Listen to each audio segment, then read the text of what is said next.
Hello, everyone. Charles Watts here. Welcome back to Inside Arsenal. I hope wherever you're watching or listening to this around the world, you are having a very good start to your day or end, of course, depending on where you are when you're watching it.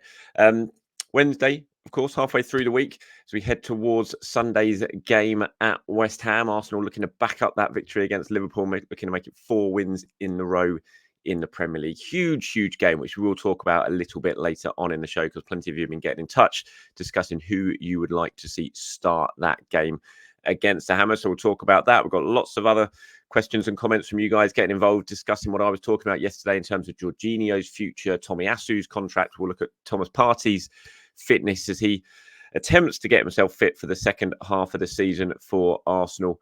Talk about Jurrien Timber as well, who's been included in Arsenal's Champions League squad, which is good news, of course. I'm not saying he's going to be back for the Porto game, but it is very good news. And again, points to the fact that Arsenal do believe he's got a very good chance of playing a part in this season still. So plenty to get stuck into. Myself and James Benge are going to be recording Inside Arsenal Extra Time tomorrow afternoon. So that's going to be recording about 1 p.m.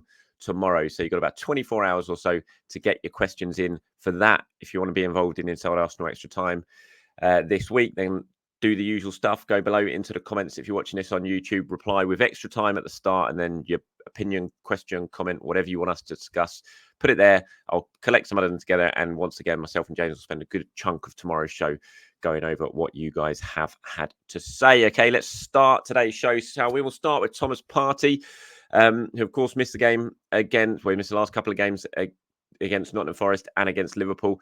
Despite his return to training, he was targeting the return against Forest. Then he had his setback, obviously missed the game against Liverpool. As far as I'm aware, he's not going to be available again for this weekend's game against West Ham. That is going to come too soon for him. But I have been told that there is no, we're not talking about another operation or anything like that. And I've been told that it is going to be quick in terms of when he is going to be back training with the squad. So it doesn't look like it's a long-term thing, again, which is obviously good news.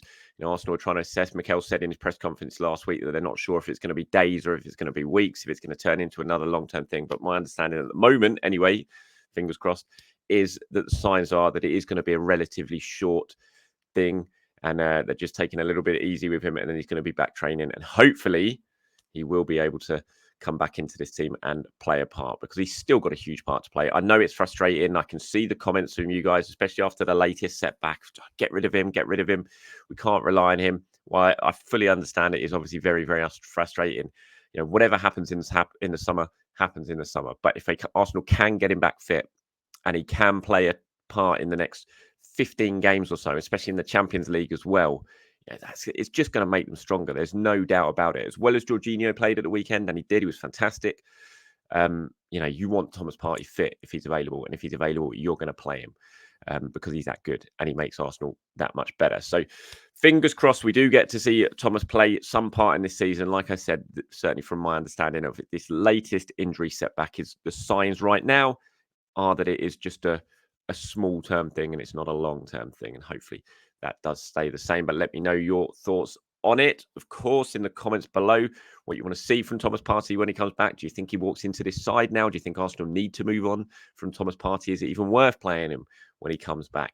My thoughts, as I said, are yes, 100%. If he's good, if he's fit, he plays because he's that good and he makes such a big difference in his Arsenal team. Certainly, when I look at the Champions League games to come for Arsenal, as well as the Premier League, of course, but I still think, Champions League, you've got Thomas Partey there with his experience in that competition with Atletico Madrid, his quality in that competition that he's shown with Atletico Madrid as well. You get him in that side and you play him. So fingers crossed it is just a short-term thing and he is back sooner rather than later. Okay, talking about the Champions League and talking about injured players, Jurrien Timber is included in the Champions League squad. So is Thomas Partey, that has been submitted for the knockout rounds. Timber wasn't included, obviously, in the squad for the group stages, and it made absolutely no sense to include him because he was injured. So it would have just been taking up a space when Arsenal knew he wasn't going to be able to be involved. But he is involved for the knockout stages. And that doesn't mean, like I said at the start, that he's suddenly going to be back playing against Porto in a couple of weeks' time. But it just means if Arsenal progress into the latter stages of the competition, get through Porto, get towards the quarters, the semis, then, should Timber come back, which Arsenal hope he will, that he will be able to play a part in this season, in this Champions League campaign. So I wouldn't get too excited. I've seen a lot of the headlines, Timber's back, but it doesn't mean he's back. It just means that he is now available when he gets fit to be used. Whereas in the group stages, he wasn't available because he wasn't named in the A squad for Arsenal. Marquinhos isn't in it. There's no Marquinhos for Arsenal, even though he's been recalled from loan. He's currently away in Brazil at the moment in the Olympics qualifying, isn't it? But he's not included, even though he would be coming back and be available. But that is because, as I've spoken about in previous videos, there are talks ongoing about Marquinhos' future, and he could looks like he probably will, in fact, be staying out in Brazil and will join someone at the end of the Olympic qualifying, whether that be Corinthians or Fluminense. It'll be someone. Talks are ongoing of Arsenal, and the expectation is he will seal a move, potentially one that includes an option to buy come the end of the season. So no Marquinhos in that side. Just going through who is in the squad, if you want to see it, the goalkeepers, Aaron Ramsdale, David Raya, James Hilson, they're in it. Carl Hein counts as under 21s, so he doesn't need to be included in the A list. He can go into the B list, which is a list of 21 under 21s players who Arsenal can call up to the squad if needs be. Defenders who are in the squad are William Saliba, Ben White, Gabriel, Jurrien Timber, Kivior, Suarez, Tomiyasu and Zinchenko. Fielders, Thomas Partey, Martin Odegaard, Leandro Trossard, Jorginho, Fabio Vieira, Mohamed Elneny and Declan Rice.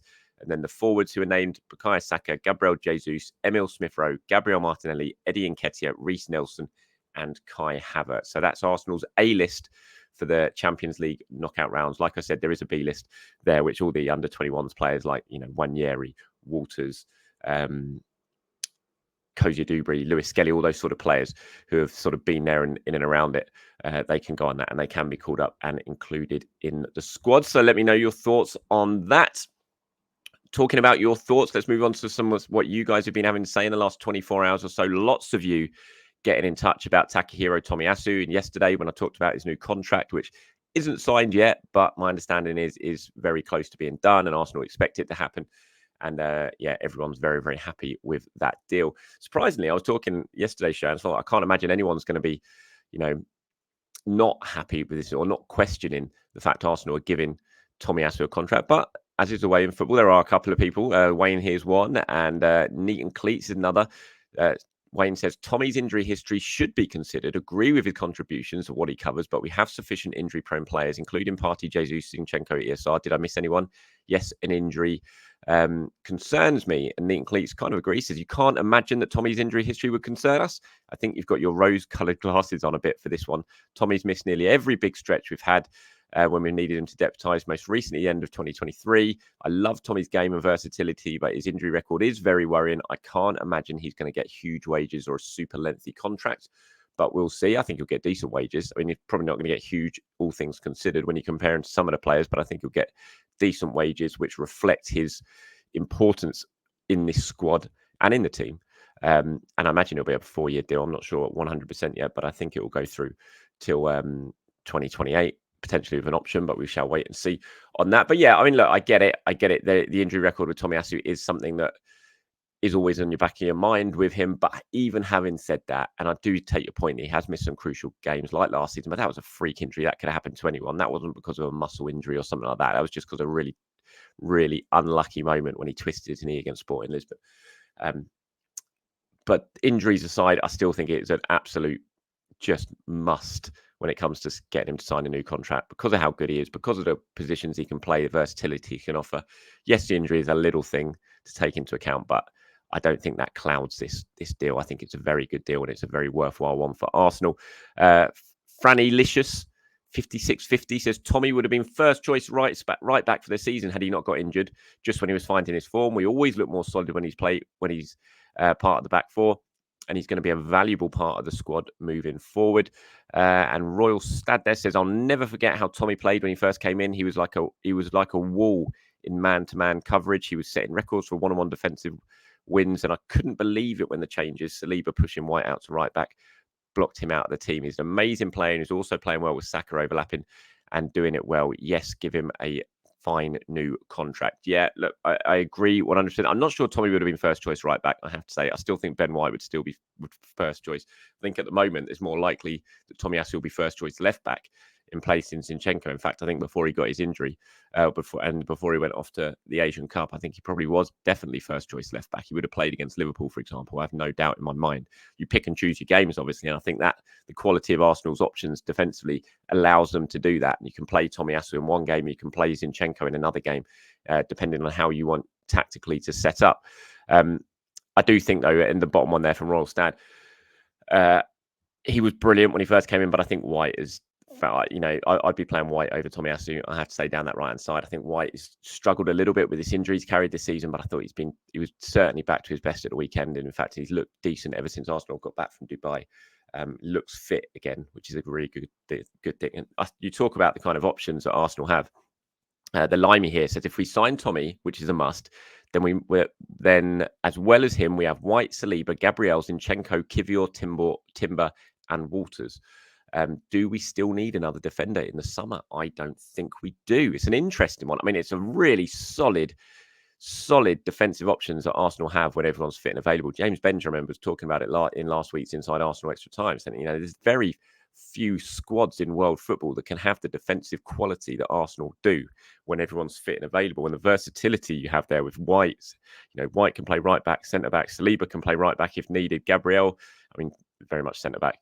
Kivior can play left back or centre back. Zinchenko, can play absolutely everywhere. Timber can play all across the front line. And then you got the back line, and Tomiyasu can do that as well. The options and the versatility Arsenal have there, the strength and depth they have in defence is very, very good once everyone gets back fit. Of course, there's been no Timber to call upon all season. Zinchenko's had his injury issues and Tomiyasu's had his injury issues, and those are probably going to continue because history suggests they will, because they often pick up problems. So I still think there's room for one more defender, as well as good as that is and as strong as that is.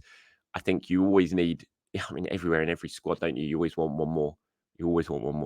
I wouldn't be surprised if Walters goes in the summer, to be honest. So I think there's definitely room for one more. I don't think it needs to be the priority this summer. Far from it. I think the priorities have to be further up the pitch, but it wouldn't surprise me if Arsenal look to do something. And we know they're looking at players like Jurrien Timber at Ajax, who again offers versatility and can play in a number of positions across the back line. So whilst I don't think it needs to be a priority, the Limey, I do think it is still something that needs to be considered, and it wouldn't surprise me at all if they do strengthen in that area.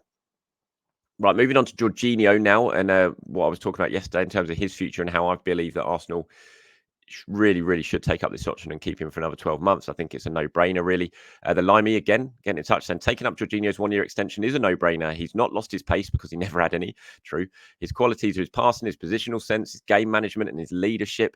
He still has all of those qualities, as Sunday showed. Sue My Chin says, I personally don't see the point in letting Georgie leave. I also can't see the point in selling Partey for what we're likely to get for him. He's better off than all our midfield options when fit. If he's on 200k a week, that's 10 million per season. And say we get 10 million from him in the summer, we're saving ourselves 20 by selling him. We're saving ourselves by selling him in the summer, but then we don't. Then we'd have to replace him. I'd keep them both one more season and focus on bringing in a world-class forward this summer, as I don't think we can afford both. In the summer, says Isaac, in the summer, I would definitely keep Jorginho for at least another year and let Partey and El Neni go. Then I'd buy Zubimendi or Douglas Luiz, I imagine that is in Partey's place, and Patino in El Neni's. Jorginho would be the perfect player for Patino to learn from. Lots of interesting stuff there. I agree, it's a no-brainer.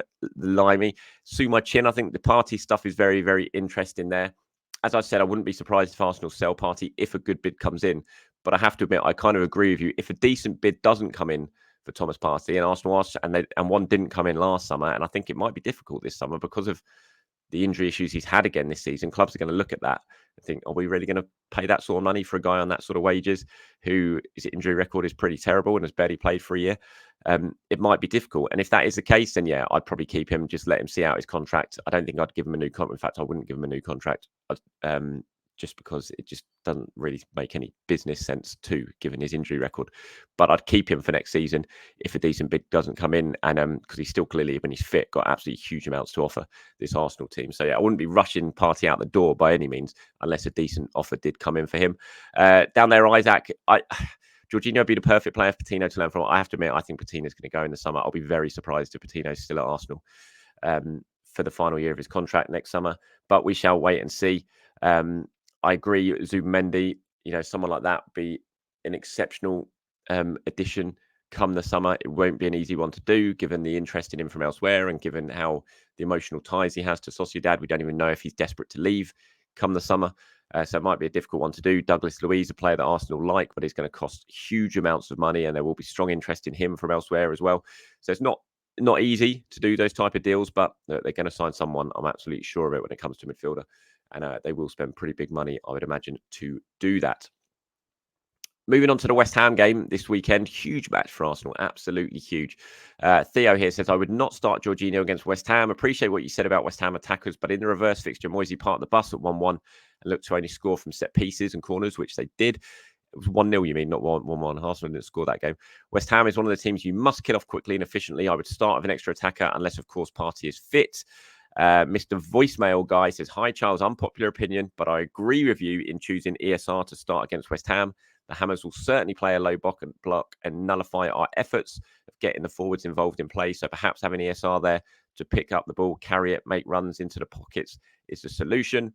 With that said, I'd love to see Kai up top again, just being a pest to Agard and Zuma. And of course, seeing Tommy return to the back line in that inverted left-back role to give us added stability. All we need is our front three banging in the goals.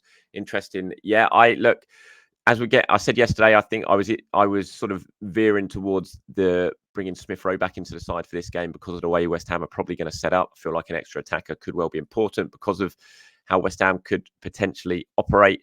I still haven't changed my mind on that, but I wouldn't complain if he kept the same team that he played at the weekend with Jorginho in the midfield role. But I just think Smith Rowe could well work for this one. And I agree, if Jesus isn't fit, then Havertz absolutely starts as a number 9 for me. At the weekend, I thought he played really, really well against Chelsea against Liverpool. Obviously didn't score, but I thought he played really, really well in that game. Caused them all sorts of problems with his just the aggressiveness, the way he held the ball up, the way he challenged for everything. And I think he would do that again at the London Stadium. It's definitely the position I prefer Kai Havertz playing in, no doubt about it. I always feel so much more comfortable when he's playing in that role. I think he really, really helps Arsenal. I've not really seen him play badly there. But obviously needs to score more goals. It'd be good if he could do that, if he could finish a little bit better with a bit more decisiveness, like when he gets that chance he did against Liverpool. But he was excellent in that game. I thought it was a really good performance for him. And I'd certainly be keeping him in the side for West Ham as well. Samuel here says, hi, Charles, this is a double, so feel free to use this as extra time discussion point if you like. Listening to the Chronicles of a Gooner, Harry made a great point for the Havertz haters. If Arteta turns Xhaka from zero to hero, he ultimately could do the same with Kai. I reckon that would be better starting platform than pre-Arteta, Xhaka, and in the more nurturing side than Chelsea. We should hopefully already be seeing improvements by next season. Secondly, listening to Arscast, they weighed in nicely on the Jesus debate, where some silly sods are suggesting we cash in on him for a clinical striker. They recommend we get another frontman who Jesus could interchange with alongside, offering more variability on both wings. Look, I agree with that 100%. I don't think if Arsenal sign a striker, when Arsenal sign a striker this summer, because I'm absolutely convinced it will happen, I don't see him coming in to be an out-and-out replacement for Jesus. I think he's coming in to play and operate alongside Jesus, maybe not starting as a pair every single game, but, rotating. And, Arsenal don't need to. I think it might be in the Arscast I heard this line, which I thought was a really good one, saying, Arsenal don't need to sign a replacement for Nketiah. They need to sign a replacement for Jesus. But when they're saying that doesn't mean that's Jesus out the door at Arsenal. It just means you need to be that good that you can replace Jesus. And that is really, really hard because Jesus is such a top quality player. But that's what Arsenal need to do. And I do think that's what they will do come the summer. But I don't think that means the end of Jesus at Arsenal. It's not like they're going to sell him. I think if anyone goes, it would be Nketiah. You keep Jesus and you play the pair of them. At times, Jesus can start 1 week, the new striker can start another week, just like what you do at left back at the moment with Tomiyasu or Zinchenko or Timber when he's back fit. You do that with the forwards. That's how Arsenal improve now going forward. It's not about replacing the substitute. I don't think it's about if you're going to sign someone, you try and replace who's currently in the team at the moment, because that's what's going to make you stronger. That's what's going to take you to the next level, and that's what ultimately is going to take you to Manchester City's level, which is what Arsenal and every other team in Europe at the moment are trying to achieve. And agree, Havertz. Look, I'm absolutely. There's a long way to go with Kai Havertz at Arsenal right now. I'm certainly not, I don't believe it's not going to work. I think there's really good signs at times with Kai Havertz. I think, as I said, I really like him playing in that 9 or false 9 role when he drops back into midfield, but does play a little bit higher up the pitch. I think he's a pest. If he can work on that finishing, if he can improve that finishing a little bit, just add a little bit more decisiveness, ruthlessness, that killer instinct, then he could have a big part to play over the next few years. And 1 year under Arteta is not enough to decide if a player is going to make it or not, because it's a lot to take in. It's a lot of new things to take on board. And also, like you said, you're coming off the back of some difficult times at Chelsea, who are just a basket case of a club where can basically at the moment kill any player's confidence. And it takes quite a bit of time to recover from that. So I'm seeing some good signs from Kai Havertz at the moment, and looking forward to seeing how that progresses over the next 6 months, but also next season as well. Okay, everyone, that's it from me. Thank you very much for watching or listening. As usual, do appreciate your time. Anything you want us to discuss in tomorrow's show, whether that be an Inside Extra Time with myself and James Benge, or just in tomorrow's regular show in the morning, please do let me know in the comments below. Enjoy the rest of your Wednesday, everyone. I'll be back tomorrow to do it all over again. Bye-bye.